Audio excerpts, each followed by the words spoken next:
नमस्कार, स्वागत है आपका। आप देख रहे हैं सुप्रभात। मैं हूं आपके साथ अमृता। आइए शुरुआत करते हैं सुर्खियों के साथ। सीपी राधाकृष्णन होंगे देश के नए उपराष्ट्रपति।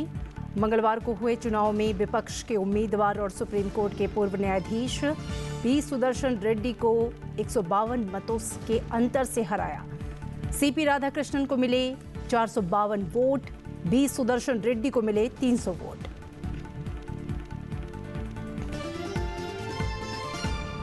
प्रधानमंत्री ने हिमाचल प्रदेश के आपदा प्रभावित इलाकों का किया हवाई दौरा। 1500 करोड़ रुपए की आर्थिक मदद का किया ऐलान। प्रभावित परिवारों से मुलाकात कर व्यक्त की संवेदना। एनडीआरएफ, एसडीआरएफ और आपदा मित्र स्वयंसेवकों से भी की मुलाकात।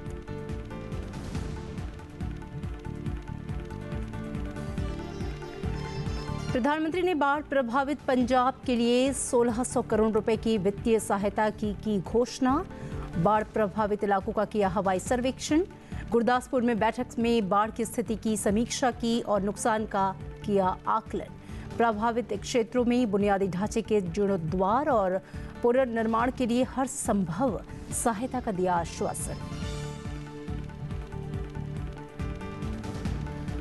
8 दिन की भारत की राजकीय यात्रा पर मुंबई पहुंचे मॉरिशस के प्रधानमंत्री डॉक्टर नवीन रामगुलाम आज शाम पहुंचेंगे वाराणसी।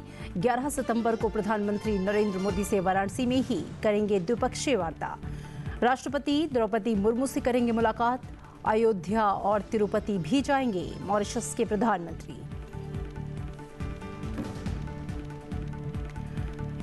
नेपाल में हिंसक प्रदर्शन के बीच प्रधानमंत्री केपी शर्मा ओली ने दिया इस्तीफा। पूरी कैबिनेट के साथ सत्ता पक्ष के सभी सांसदों ने भी दिया इस्तीफा। भारतीय नागरिकों को दी गई सलाह, स्थिति सामान्य होने तक नहीं करें नेपाल की यात्रा।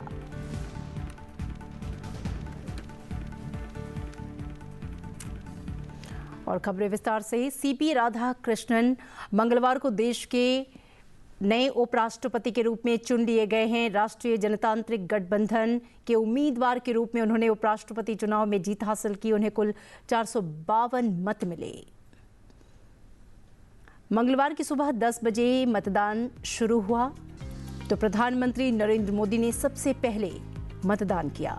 गृह मंत्री अमित शाह, रक्षा मंत्री राजनाथ सिंह, कांग्रेस संसदीय दल की प्रमुख सोनिया गांधी, पार्टी अध्यक्ष मल्लिकार्जुन खड़गे और लोकसभा में नेता प्रतिपक्ष राहुल गांधी समेत 769 सांसदों ने उपराष्ट्रपति चुनाव के लिए मतदान किया। उपराष्ट्रपति चुनाव में कुल 98% मतदान दर्ज किया गया। शाम 5 बजे मतदान समाप्त होने के 1 घंटे के बाद 6 बजे मतगणना आरंभ हुई।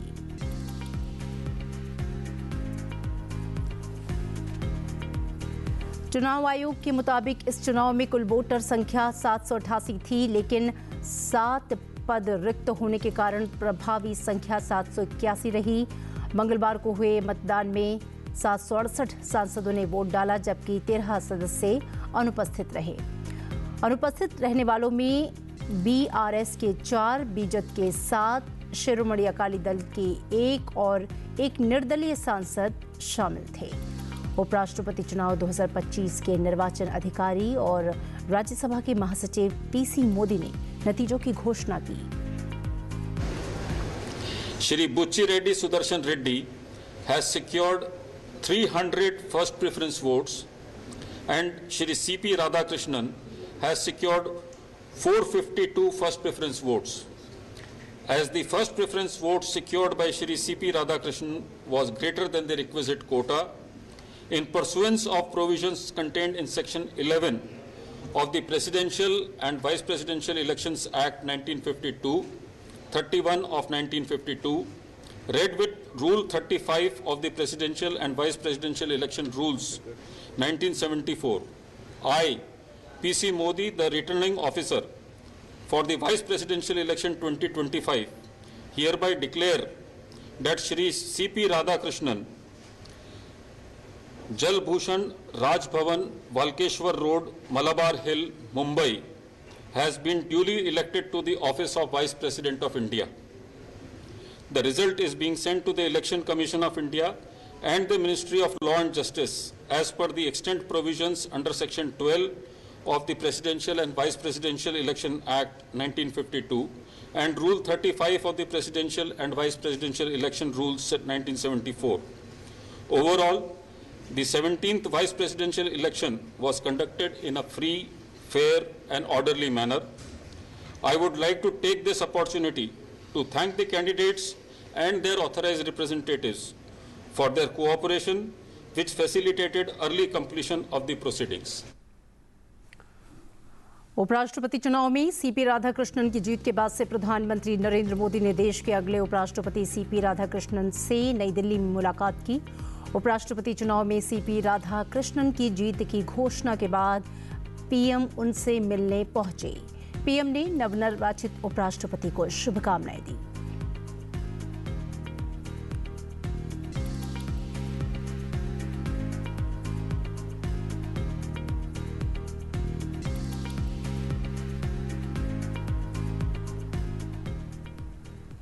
और इस मौके पर राष्ट्रपति द्रौपदी मुर्मू ने सीपी राधाकृष्णन को उपराष्ट्रपति के रूप में चुने जाने पर बधाई दी है।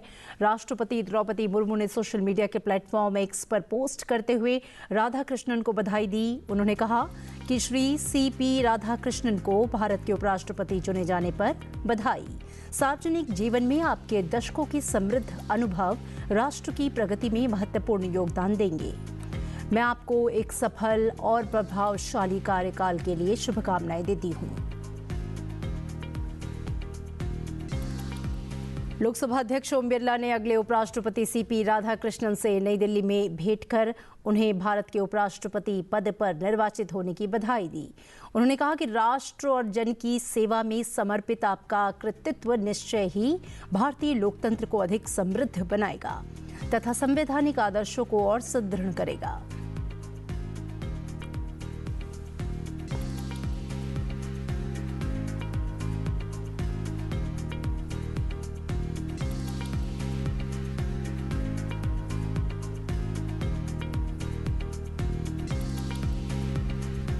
उपराष्ट्रपति पद के लिए चुनाव संपन्न हो चुका है। एनडीए के उम्मीदवार चंद्रपूरम पोन्नुसामी राधाकृष्णन यानी सीपी राधाकृष्णन देश के उपराष्ट्रपति के रूप में निर्वाचित हो चुके हैं। राजनीति में सीपी राधाकृष्णन का अनुभव 4 दशकों से ज्यादा का है। वे महाराष्ट्र, झारखंड, तेलंगाना के राज्यपाल और पुडुचेरी के उपराज्यपाल रह चुके हैं। 4 मई 1957 को तमिलनाडु के तिरुपुर में जन्मे श्री राधाकृष्णन ने बिजनेस एडमिनिस्ट्रेशन में स्नातक की उपाधि प्राप्त की है। वे आरएसएस के स्वयंसेवक रहे हैं। उन्होंने अपनी राजनीतिक यात्रा की शुरुआत 1974 में की और भारतीय जनसंघ की राज्य कार्यकारिणी के सदस्य बने। 1998 में वे पहली बार कोयम्बटूर से लोकसभा के लिए चुने गए। 1999 में वे दोबारा लोकसभा के लिए चुने गए। सांसद के रूप में अपने कार्यकाल के दौरान उन्होंने कपड़ा संबंधी संसदीय स्थायी समिति के अध्यक्ष के रूप में कार्य किया। वे सार्वजनिक क्षेत्र के उपक्रमों संबंधी संसदीय समिति और वित्त संबंधी परामर्शदात्री समिति के सदस्य भी रहे। उन्हें स्टॉक एक्सचेंज घोटाले की जांच करने वाली संसदीय विशेष समिति का सदस्य भी बनाया गया। 2004 में उन्होंने संसदीय प्रतिनिधि मंडल के सदस्य के रूप में संयुक्त राष्ट्र महासभा को संबोधित किया था। 2004 से 2007 के बीच श्री राधाकृष्णन तमिलनाडु भाजपा के प्रदेश अध्यक्ष रहे। इस पद पर रहते हुए उन्होंने 19,000 किलोमीटर की रथ यात्रा की जो 93 दिनों तक चली। इस यात्रा के दौरान उन्होंने सभी भारतीय नदियों को जोड़ने, आतंकवाद के उन्मूलन, समान नागरिक संहिता लागू करने, अस्पृश्यता निवारण और नशीले पदार्थों के खतरे से निपटने जैसे कई मुद्दे जनता के बीच रखे। उन्होंने विभिन्न उद्देश्यों के लिए 2 और पदयात्राओं का नेतृत्व भी किया। 2016 में श्री राधाकृष्णन कोच्चि स्थित कॉयर बोर्ड के अध्यक्ष नियुक्त किए गए और 4 वर्षों तक वह इस पद पर रहे। उनके नेतृत्व में भारत से कॉयर निर्यात 2532 करोड़ रुपए के सर्वकालिक उच्च स्तर पर पहुंच गया। 2020 से 2022 तक वे केरल भाजपा के अखिल भारतीय प्रभारी रहे। चंद्रपुरम पोन्नुसामी राधाकृष्णन एक उत्साही खिलाड़ी भी रह चुके हैं। वे कॉलेज स्तर पर टेबल टेनिस में चैंपियन थे। इसके साथ ही वे लंबी दूरी के धावक भी थे। उन्हें क्रिकेट और वॉलीबॉल का भी शौक था। चंद्रपुरम पोन्नुसामी राधाकृष्णन 20 से ज्यादा देशों की यात्राएं कर चुके हैं। सीपी राधाकृष्णन की जीत पर संसदीय कार्य मंत्री किरेन रिजिजू ने उन्हें बधाई दी और कहा कि एनडीए के सांसदों की संख्या से ज्यादा वोट मिलना एक सकारात्मक संदेश है। एनडीए का जितना भी संख्या है उससे भी कई अधिक वोट्स हैं। आदरणीय सीपी राधाकृष्णन जी का जीत मिली है। ये इलेक्शन उपराष्ट्रपति का चुनाव अंतरात्मा से वोट होते हैं, इसमें व्हिप काम नहीं करता है, ये सीक्रेट में वोटिंग होते हैं। इसलिए जितना एनडीए का संख्या है उससे भी अधिक वोटों से जीतना बहुत अच्छा एक ये हमारे देश के लिए एक लक्षण है कि अच्छा कैंडिडेट को कई एमपीज ने पार्टी से ऊपर उठ करके वोट दिए हैं। I am extremely happy and delighted that the NDA candidate CP Radhakrishnan ji got much more votes than the total numbers of votes that is our strength in the parliament. वाणिज्य और उद्योग मंत्री पीयूष गोयल ने कहा कि विपक्ष के सांसदों ने भी श्री राधाकृष्णन को अपना मत देकर साबित किया कि वे इस पद के लिए एक आदर्श उम्मीदवार हैं। सभी सांसदों ने फिर एक बार दर्शाया है कि माननीय प्रधानमंत्री नरेंद्र मोदी जी के नेतृत्व में इस देश को जिस प्रकार से प्रगति और एक विश्व में पहचान मिली है, उसको देखते हुए वो चाहते थे कि एक अच्छा व्यक्ति देश का उप राष्ट्रपति बने। इनके सामने कोई चुनौती नहीं थी, फिर भी इतने सारे विपक्ष के सांसदों ने इनको समर्थन दिया। डॉक्टर श्री सीपी राधाकृष्णन जी को ये फिर एक बार दर्शाता है कि देश प्रधानमंत्री मोदी जी के साथ खड़ा है। देश आगे बढ़ना चाहता है। देश नकारात्मक सोच को ठुकराकर सकारात्मक राजनीति, विकास की राजनीति, प्रगति की राजनीति, शुद्ध राजनीति में विश्वास करता है। चंद्रपुरम पोन्नुसामी राधाकृष्णन के उपराष्ट्रपति निर्वाचित होने के बाद देश भर में खुशी का माहौल है। महाराष्ट्र के मुख्यमंत्री देवेंद्र फडणवीस ने नवनिर्वाचित उपराष्ट्रपति को शुभकामनाएं दी हैं। सीपी राधाकृष्णन जी जो महाराष्ट्र के गवर्नर हैं, अब वे भारत के उपराष्ट्रपति के रूप में चुनकर आए हैं। एक बहुत ही सुलझे हुए व्यक्तित्व के रूप में, एक बहुत ही प्रामाणिक व्यक्तित्व के रूप में, एक बहुत ही कर्मठ व्यक्तित्व के रूप में हम उनकी ओर देख सकते हैं। मैं विशेष रूप से उनका तो अभिनंदन करता हूं, उनको बधाई देता हूं, लेकिन भारत के प्रधानमंत्री नरेंद्र मोदी जी का भी आभार व्यक्त करता हूं कि उन्होंने राधाकृष्णन जी को इस पद के लिए नामित किया और एनडीए के सारे जो दल है उन दलों ने उनका समर्थन किया, जिसके चलते एक बहुत अच्छी मार्जिन से वे चुनकर आए हैं। और मेरा विश्वास है कि राधाकृष्णन जी देश के उपराष्ट्रपति के रूप में उस पद की गरिमा को बढ़ाएंगे। मुझे इस बात की विशेष खुशी है कि जिस समय श्री सीपी राधाकृष्णन जी का चुनाव घोषित हुआ या चुनकर आना घोषित हुआ, उस समय उनका पता ये मुंबई महाराष्ट्र बताया गया। तो महाराष्ट्र के मतदाता सूची के मतदाता, महाराष्ट्र के रहने वाले ऐसे हमारे सीपी राधाकृष्णन जी अब देश के उपराष्ट्रपति बने हैं, इसका मुझे बहुत हर्ष है। और त्रिपुरा के मुख्यमंत्री ने भी सीपी राधाकृष्णन को बधाई दी। उन्होंने उम्मीद जताई है कि वे इस पद पर भी बेहतरीन काम करेंगे। अभी जो सीपी राधाकृष्णन का जो जीत हासिल हुई है, इसके लिए मैं उनको बधाई देना चाहता हूं। माननीय प्रधानमंत्री जी को मैं बधाई देना चाहता हूं। और हम लोग को मालूम था ये जीतने वाला है, तो ये जीता है।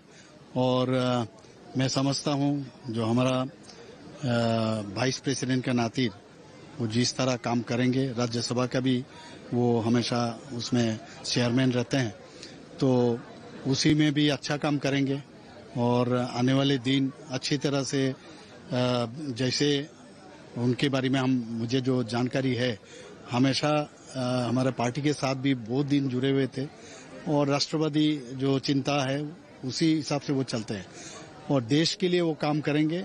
और मैं फिर से उनको ये वाइस प्रेसिडेंट जीत होने के कारण उनको मैं धन्यवाद देना चाहता हूं और उनको मैं अपना त्रिपुरा की तरफ से मैं उनको कॉन्ग्रेचुलेट करना चाहता हूं। मध्य प्रदेश के मुख्यमंत्री मोहन यादव ने श्री राधाकृष्णन को बधाई देते हुए कहा कि उनका जीवन जन कल्याण के लिए समर्पित रहा है। उन्होंने अब तक सभी जवाबदारी को बखूबी निभाया है। श्रीमान सीपी राधाकृष्णन देश के 15वें उपराष्ट्रपति पद पर निर्वाचित हुए हैं। ये निश्चित ही हर्ष और आनंद का अवसर है। श्रीमान राधाकृष्णन जी का जीवन जन कल्याण के लिए समर्पित रहा है। उनके पास जो भी जवाबदारी रही है, हर जवाबदारी से उन्होंने इस लोकतंत्र को गौरवान्वित किया है। हमारे यशस्वी प्रधानमंत्री श्रीमान नरेंद्र मोदी जी के नेतृत्व में जिस प्रकार से देश प्रगति कर रहा है, उसी प्रकार से लोकतंत्र के अंदर भी जनता के विश्वास को कायम करते हुए एक एक कार्यकर्ताओं को जिस प्रकार से माननीय मोदी जी के माध्यम से हमारी भारतीय जनता पार्टी के विभिन्न निर्वाचनों के माध्यम से जनता का जो आशीर्वाद मिला है, और खासकर आज के इस परिप्रेक्ष्य में जब हम राज्यसभा के माननीय सभापति के नाते से माननीय उपराष्ट्रपति जी को एक निर्वाचन के दौर से हम देख रहे हैं कि ये आज उथल पुथल भरे दुनिया के माहौल में हमारा लोकतंत्र का गौरव और गरिमा का अवसर है, जब विपक्ष के भी कई नेताओं के मत श्रीमान राधाकृष्णन जी को मिले हैं। ये हमारी पार्टी की भी विशेषता है। ये सबका साथ, सबका विकास, सबका विश्वास, सबका प्रयास, ये माननीय प्रधानमंत्री श्रीमान नरेंद्र मोदी जी का मूल मंत्र भी है। मैं एक बार फिर माननीय श्रीमान सीपी राधाकृष्णन जी को निर्वाचित होने की बधाई देता हूँ। उत्तराखंड के मुख्यमंत्री पुष्कर सिंह धामी ने भी नवनिर्वाचित वाइस प्रेसिडेंट को शुभकामनाएं दी। माननीय सीपी राधाकृष्णन जी को भारत के 15वें उपराष्ट्रपति बनने पर हृदय से बधाई एवं शुभकामनाएं। हमें विश्वास है कि आपके अनुभव से, आपके समर्पण से और नेतृत्व से लोकतंत्र और भी मजबूत होगा तथा राष्ट्र निरंतर प्रगति के पथ पर अग्रसर होगा। आदरणीय प्रधानमंत्री श्री नरेंद्र मोदी जी के नेतृत्व में यह एनडीए गठबंधन की मजबूत जीत है। राष्ट्र सेवा में समर्पित आदरणीय प्रधानमंत्री श्री नरेंद्र मोदी जी पर सभी देशवासियों का अटूट भरोसा है। लोकसभा के सांसद जगदम्बिका पाल ने कहा कि जितने मतों से श्री राधाकृष्णन की जीत हासिल हुई है, वो पार्टी की विश्वसनीयता को जताता है। जिस तरह से हमारे भारतीय जनता पार्टी और एनडीए के सांसद की संख्या है, उससे भी बहुत ज्यादा वोट मिले हैं। इससे साफ है कि आज हमारे भारतीय जनता पार्टी एनडीए के जो उपराष्ट्रपति जीते हैं, आदरणीय ऑनरेबल सीपी राधाकृष्णन जी, उनको अक्रॉस द पार्टी लाइन सारी दलीय सीमाएं टूट गई और दूसरे दलों के लोगों ने भी अपनी अंतरात्मा की आवाज पे दिया है। तो ये निश्चित तौर से उन्होंने देश के हित में दिया है, एक ऐसे राष्ट्र को विकसित करने के लिए दिया है जिसको प्रधानमंत्री भी कहते हैं कि हमें एक विकसित राष्ट्र बनाना है जिसकी बुनियाद आत्मनिर्भर भारत होगी। सीपी राधाकृष्णन के उपराष्ट्रपति चुने जाने पर उनके गृहनगर तमिलनाडु के तिरुपुर में खुशी का माहौल है। वहां आतिशबाजी के साथ खुशियां मनाई गई। इस अवसर पर उनके भाई ने भी अपनी भावनाएं व्यक्त की। பொறுப்பு வந்து மிக அதிகமா இருக்குங்க. ராஜ்யசபா வந்து ஸ்பீக்கரா இருந்து வழிநடத்த வேண்டிய பொறுப்பு அதிகமா இருக்குது. திறம்பட செய்வாருங்க கண்டிப்பா. ஹாப்பிங்க, வெரி வெரி ஹாப்பி. மிக்க நன்றி. எல்லாம் வந்து மோடிஜி அவர்களுடைய நம்பிக்கை, அந்த நம்பிக்கையை கண்டிப்பாக सीपी राधाकृष्णन காப்பாற்றுவார்। उपराष्ट्रपति चुनाव में एनडीए उम्मीदवार सीपी राधाकृष्णन ने शानदार जीत हासिल की। उन्हें विपक्ष का भी समर्थन मिला और सभी इस खुशी को सेलिब्रेट कर रहे हैं और अपनी प्रतिक्रियाएं दे रहे हैं। आदरणीय उपराष्ट्रपति जी को बहुत बहुत बधाई और माननीय प्रधानमंत्री जी और हमारे केंद्रीय नेतृत्व ने, एनडीए ने जिस प्रकार से एक सुयोग्य व्यक्ति को उपराष्ट्रपति का उम्मीदवार बनाया और आज जो शानदार जीत हुई और पार्टी का बंधन टूटा। जब योग्य व्यक्ति, सुयोग्य व्यक्ति आता है तो पार्टी का बंधन तोड़कर उसका साथ कैसे मिलता है, उसका उदाहरण आज का रिजल्ट है। बहुत बड़ी जीत है और हम कह सकते हैं प्रधानमंत्री नरेंद्र मोदी जी जो लगातार, जिनका संकल्प 2047 विकसित भारत का, और आज ये हम सौभाग्य झारखंड वासियों के लिए है कि आज देश की महामहिम राष्ट्रपति महोदया, हम सबकी आदरणीय द्रौपदी मुर्मू जी देश की राष्ट्रपति, झारखंड में राज्यपाल रही और आज सौभाग्य फिर झारखंड के 3.5 करोड़ लोगों को मिला है कि हमारे राज्यपाल रहे, ऐसे उपराष्ट्रपति बने और ये प्रचंड जीत है। सब लोग बहुत खुश हैं, बहुत ही हर्ष और उल्लास का एक मौका है और राधाकृष्णन जी हमारे देश के 15वें उपराष्ट्रपति बने हैं। सभी के अंदर एक खुशी की लहर है और बहुत खुशी का मौका है और एनडीए के सभी सहयोगियों ने इसमें अभूतपूर्व समर्थन दिया और उस कारण से जो आशा थी उससे अच्छी सफलता मिली। बहुत बहुत शुभकामनाएं हैं सीपी राधाकृष्णन जी को, उनको देश के उपराष्ट्रपति बनने पे हमारी दिल्ली की ओर से ढेर सारी बधाई, शुभकामनाएं। बहुत सुंदर लोकतंत्र की जीत है। ऐतिहासिक बहुमत से सीपी राधाकृष्णन जी आज देश के उपराष्ट्रपति बने हैं और ऐतिहासिक बहुमत हासिल किया है। एनडीए को उम्मीदवार माननीय प्रधानमंत्री मोदी जी के नेतृत्व में जिस प्रकार से प्रचंड बहुमत से जीते हैं, ये सफलता साबित करती है कि एनडीए को व्यापक समर्थन मिला है और आज सीपी राधाकृष्णन जी हमारे देश के राष्ट्रपति बने, उसको बधाई, शुभकामनाएं। प्रधानमंत्री नरेंद्र मोदी ने मंगलवार 9 सितंबर को हिमाचल प्रदेश के प्रभावित क्षेत्रों में बाढ़ की स्थिति, बादल फटने, बारिश और भूस्खलन से हुए नुकसान की समीक्षा के लिए हिमाचल प्रदेश का दौरा किया। प्रधानमंत्री ने सबसे पहले हिमाचल प्रदेश के चंबा, भरमौर, कांगड़ा और अन्य बाढ़ प्रभावित क्षेत्रों का हवाई सर्वेक्षण किया। इसके बाद प्रधानमंत्री नरेंद्र मोदी ने कांगड़ा में एक आधिकारिक बैठक की जिसमें राहत और पुनर्वास कार्यों की समीक्षा के साथ साथ हिमाचल प्रदेश में हुए नुकसान का आकलन किया गया। प्रधानमंत्री नरेंद्र मोदी ने हिमाचल प्रदेश के लिए 1500 करोड़ रुपए की वित्तीय सहायता की घोषणा की। एसडीआरएफ और प्रधानमंत्री किसान सम्मान निधि की दूसरी किस्त अग्रिम रूप में जारी की जाएगी। प्रधानमंत्री आवास योजना के तहत स्वीकृति, राष्ट्रीय राजमार्गों का जीर्णोद्धार, प्रधानमंत्री राष्ट्रीय राहत कोष के तहत राहत का प्रावधान और पशुधन के लिए मिनी किट भी जारी किए जाएंगे। प्रधानमंत्री ने आपदा से प्रभावित परिवारों से मुलाकात की। उन्होंने इस आपदा में जान गंवाने वालों के परिजनों के प्रति संवेदना और गहरा दुख व्यक्त किया। उन्होंने कहा कि केंद्र सरकार इस कठिन समय में राज्य सरकार के साथ मिलकर काम करेगी और हर संभव सहायता प्रदान करेगी। प्रधानमंत्री नरेंद्र मोदी ने बाढ़ और प्राकृतिक आपदा में मृतकों के निकटतम परिजनों को 2 लाख रुपए और गंभीर रूप से घायलों को 50,000 रुपए की अनुग्रह राशि देने की घोषणा की।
प्रधानमंत्री ने हिमाचल प्रदेश के बाद पंजाब का दौरा किया और पंजाब के प्रभावित इलाकों में बादल फटने, भारी बारिश से आई बाढ़ की स्थिति में हुए नुकसान की समीक्षा की।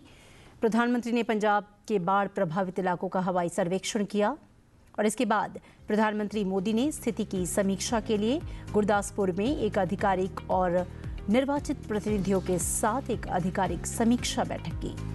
बैठक में पंजाब के राज्यपाल गुलाब चंद कटारिया, पंजाब के कृषि मंत्री गुरमीत सिंह खुड्डिया, केंद्रीय मंत्री रवनीत सिंह बिट्ट भी मौजूद थे। प्रधानमंत्री मोदी ने राहत और पुनर्वास उपायों की समीक्षा की और पंजाब में बाढ़ से हुए नुकसान का आकलन किया। प्रधानमंत्री ने कहा कि भारत सरकार आपदा की इस घड़ी में प्रभावित लोगों के साथ कंधे से कंधा मिलाकर खड़ी है।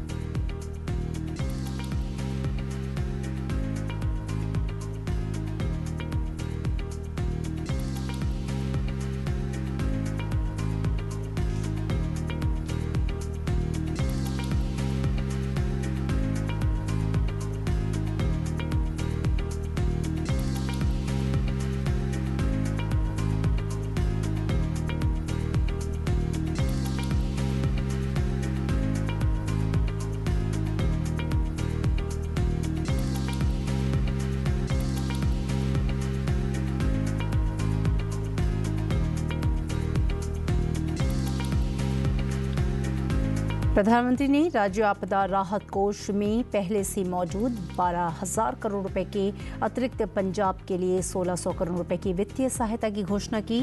SDRF और PM किसान सम्मान निधि की दूसरी किस्त अग्रिम रूप से जारी की जाएगी। प्रधानमंत्री ने पूरे क्षेत्र और उसके लोगों की सहायता के लिए बहुआयामी दृष्टिकोण अपनाने की आवश्यकता पर बल दिया। इसमें PM आवास योजना के तहत घरों का पुनर्निर्माण, राष्ट्रीय राजमार्गों का जीर्णोद्धार, स्कूलों का पुनर्निर्माण, PMNRF के माध्यम से राहत प्रदान करना, पशुओं के लिए मिनी किट वितरित करना जैसे उपाय शामिल हैं। प्रधानमंत्री ने पंजाब के उन परिवारों से भेंट की जो आपदाओं और बाढ़ से प्रभावित हुए। उन्होंने उन सभी लोगों के साथ अपनी पूरी एकजुटता व्यक्त की जिन्होंने इस आपदा को झेला है और जिन्होंने अपने प्रियजनों को खोया है। उनके प्रति गहरा दुख व्यक्त किया। प्रधानमंत्री मोदी ने बाढ़ और प्राकृतिक आपदा में मृतकों के परिजनों को 2-2 लाख रुपए और गंभीर रूप से घायलों को 50,000 रुपए की अनुग्रह राशि देने की घोषणा की।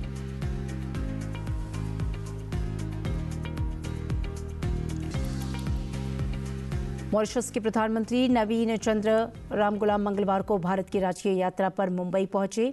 मॉरिशस के PM इस दौरान 8 दिनों के लिए भारत में होंगे और फिर 16 सितंबर को वापस लौटेंगे। यात्रा की शुरुआत में रामगुलाम पहले ही मुंबई में एक बिजनेस इवेंट में हिस्सा लेंगे। इसके बाद देश की राष्ट्रपति द्रौपदी मुर्मू और PM मोदी से मुलाकात करेंगे। PM मोदी से मुलाकात के दौरान दोनों देशों के एनहांस्ड स्ट्रेटेजिक पार्टनरशिप को और मजबूत करने के लिए बातचीत की जाएगी। मुंबई के अलावा मॉरिशस के PM अपनी इस यात्रा के दौरान वाराणसी, अयोध्या और तिरुपति भी जाएंगे।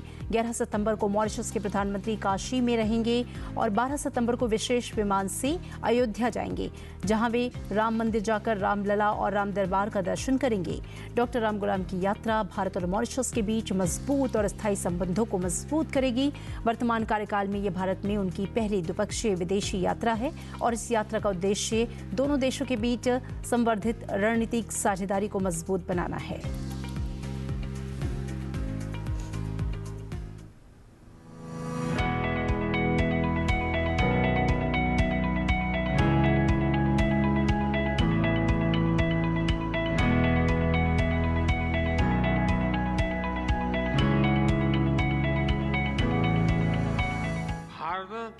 और मॉरिशस का संबंध केवल हिंद महासागर से ही नहीं बल्कि हमारी साझी सांस्कृतिक परंपराओं और मूल्यों से भी जुड़ा है।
अमेरिकी राष्ट्रपति डोनाल्ड ट्रंप द्वारा भारत और पीएम मोदी को लेकर किए गए पोस्ट का पीएम मोदी ने जवाब दिया है। पीएम मोदी ने भारत और अमेरिका को स्वाभाविक साझेदार बताया। पीएम मोदी ने सोशल मीडिया प्लेटफॉर्म एक्स पर लिखा, भारत और अमेरिका घनिष्ठ मित्र हैं, स्वाभाविक साझेदार हैं। मुझे विश्वास है कि हमारी व्यापार वार्ताएं भारत अमेरिका साझेदारी की असीम संभावनाओं को उजागर करने का मार्ग प्रशस्त करेंगी। हमारी टीमें इन चर्चाओं को जल्द से जल्द पूरा करने के लिए काम कर रही हैं। मैं राष्ट्रपति ट्रंप से बातचीत के लिए भी उत्सुक हूं। हम दोनों देशों के लोगों के लिए एक उज्जवल और समृद्ध भविष्य सुनिश्चित करने के लिए मिलकर काम करेंगे।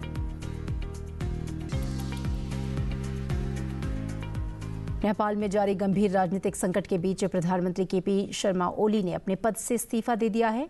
लगातार हो रही हिंसा के बाद नेपाल की सेना ने देश की कमान अपने हाथों में ले ली है और इसी बीच पीएम नरेंद्र मोदी ने सीसीएस की बैठक आयोजित की है, नेपाल की स्थिति की समीक्षा की है। नेपाल में इंटरनेट मीडिया पर प्रतिबंध और भ्रष्टाचार के खिलाफ शुरू हुए हिंसक प्रदर्शनों के कारण स्थिति काफी बिगड़ चुकी है और वहां अराजकता का माहौल व्याप्त है। जगह जगह हिंसा आगजनी की तस्वीरें सामने आ रही हैं और हिंसक घटनाओं के बीच जेड प्रदर्शनकारी सरकारी इमारतों, नेताओं के घरों और संसद तक में आग लगा रहे हैं। उपद्रवियों ने पूरे शहर में आगजनी और तोड़फोड़ कर माहौल जो है तनावपूर्ण किया है। और इसी बीच नेपाल के प्रधानमंत्री केपी शर्मा ओली, राष्ट्रपति और कई मंत्रियों ने अपने पद से इस्तीफा दे दिया। नेपाल की कमान सेना के हाथों में है और इस पूरे घटनाक्रम के बीच अब भारत के प्रधानमंत्री नरेंद्र मोदी ने नेपाल के लोगों से अपील की है। प्रधानमंत्री नरेंद्र मोदी की अध्यक्षता में सुरक्षा मामलों पर मंत्रिमंडलीय समिति की बैठक आयोजित की गई। हालात पर गहन चर्चा की गई। पीएम मोदी ने नेपाल की स्थिति को हृदय विदारक बताते हुए वहां के नागरिकों से शांति बनाए रखने की अपील की है।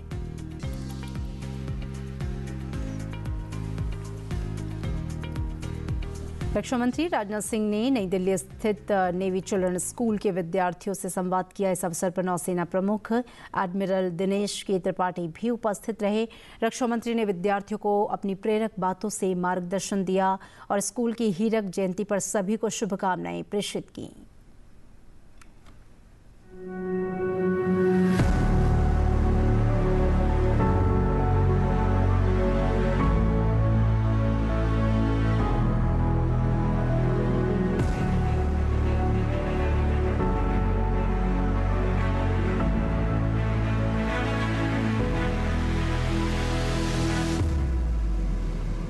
We're from Navy Children's School. A lot of us are from the defense background, and we often hear his name. And sort of seeing him in real life and seeing him talk to us in such a kind way, it was like we were talking to another friend. He was that open. Our conversations varied from how the school ran. We talked about how Vikshit Bharat is coming up, how just as a whole, how India is growing and developing. So it was a lovely experience. हमारे school की अभी हीरक जयंती बनाई जा रही है। हमने 60 साल पूरे कर लिए हैं। हमारा स्कूल एकेडमिक्स, स्पोर्ट्स, कल्चरल, आप किसी भी क्षेत्र में देख लीजिए, हर क्षेत्र में आगे है। हम 3 सुब्रो तक अब जा रखे हैं। हमने स्टेट लेवल पे कॉम्पिटिशन्स जीते हैं, नेशनल लेवल पे जीते हैं और रक्षा मंत्री जी ने बोला कि हम ऐसे ही आगे बढ़ते रहें, ऐसे ही अपने स्कूल का नाम रोशन करते रहें। संयुक्त राष्ट्र में भारत के अस्थायी प्रतिनिधि पर्वतनेनी हरीश ने संयुक्त राष्ट्र सुरक्षा परिषद की खुली बहस में शांति अभियानों पर टिप्पणी करते हुए बताया कि 1950 के दशक में भारत ने लगभग 3 लाख शांति सैनिकों का योगदान दिया, जिनमें से 182 ने अपने प्राणों का सर्वोच्च बलिदान दिया। उन्होंने ये भी उल्लेख किया कि भारत ने 2007 में लाइबेरिया में संयुक्त राष्ट्र की पहली महिला पुलिस इकाई तैनात की। Thank you, Mr. President. At the outset, I congratulate the Republic of Korea on assuming the presidency of the Security Council. India's participation in UN peace operations is a reflection of our commitment to the principles of the UN Charter. Since the 1950s, India has contributed nearly 300,000 peacekeepers, 182 of whom have made the ultimate sacrifice while upholding the UN flag in conflict zones. Peacekeeping today, Mr. President, is confronted with multiple challenges, with political, operational, and technological complexities. The future of peacekeeping must revert to the core principles of UN peacekeeping. In this context, I would like to emphasize the following. First, peace operations are likely to succeed when they are accompanied by a broader political process with a clearly envisioned political outcome. Second, UN peacekeeping must return to its plain vanilla mandates. Formulation of realistic, clear, and focused mandates is essential so that they acknowledge the constraints under which peacekeeping missions operate. Third, there is growing uncertainty on funding of UN peace operations. The scope of mandates should match the resources available to peacekeepers. It is time that UN peacekeeping missions with outdated and obsolete mandates are withdrawn and liquidated. Fourth, troop and police contributing countries must be involved in all stages of mandate formulation and implementation. Fifth, technology can be a force multiplier in achieving the mandates of peacekeepers. India stands ready to be a provider of technology and specialized capabilities to peacekeeping operations. Sixth, the future of peacekeeping operations must acknowledge the crucial role of women peacekeepers in conflict resolution. Keeping in mind women, peace, and security, India deployed UN's first all-women formed police unit in Liberia in 2007. In February this year, India hosted the Conference on Women Peacekeepers from the Global South, bringing together participants from 35 countries. India has been regularly conducting training courses for women peacekeepers, with the most recent one concluding in August this year, witnessing participation of women peacekeepers from 15 major troop and police contributing countries.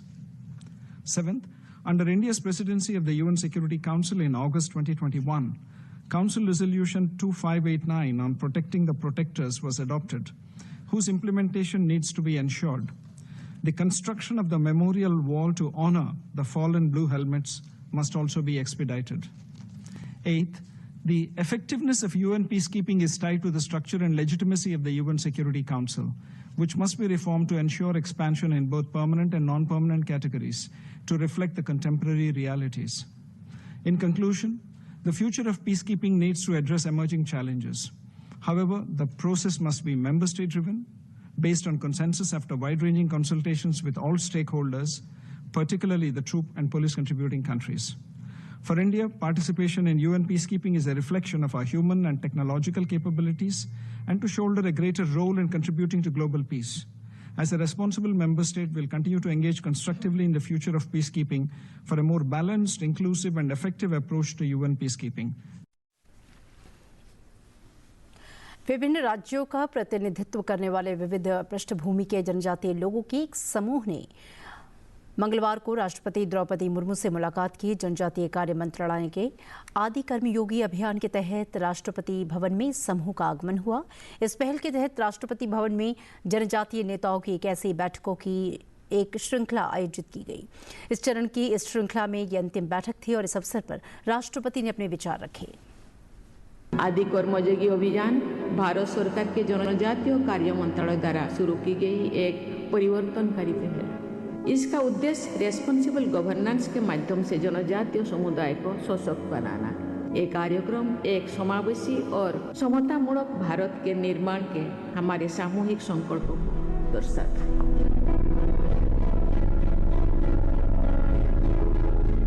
मैं जनजातीय भाइयों और बहनों से आग्रह करती हूँ कि आप अपनी विकास यात्रा की सक्रिय जिम्मेदारी स्वयं लें। आप स्पष्टता से विभिन्न मंचों पर अपनी बात रखें और व्यवस्थाओं को जवाबदेह बनाएं।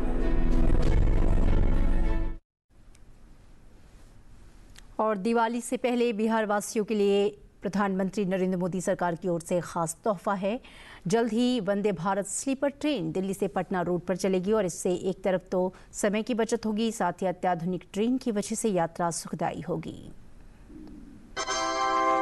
बिहार वासी कृपया ध्यान दें, दिवाली से पहले बिहार वासियों को मोदी सरकार की ओर से एक खास तोहफा, नई वंदे भारत एक्सप्रेस। दिल्ली से प्रयागराज और वाराणसी होते हुए पटना तक अब सफर होगा और भी तेज और भी आरामदायक। साथ ही अहमदाबाद और भोपाल के लिए भी चलेंगी नई ट्रेनें। जहां पहले 12 से 17 घंटे लगते थे, वहीं अब ये दूरी तय होगी सिर्फ 11.5 घंटे में। समय की बचत, सुविधा की गारंटी, आधुनिक तकनीक, हाई स्पीड ट्रैक और विश्व स्तरीय सुविधाओं के साथ सफर होगा यादगार। मोदी सरकार का संकल्प, हर भारतीय यात्री को मिले तेज, सुरक्षित और विश्व स्तरीय ट्रेनों की सुविधा।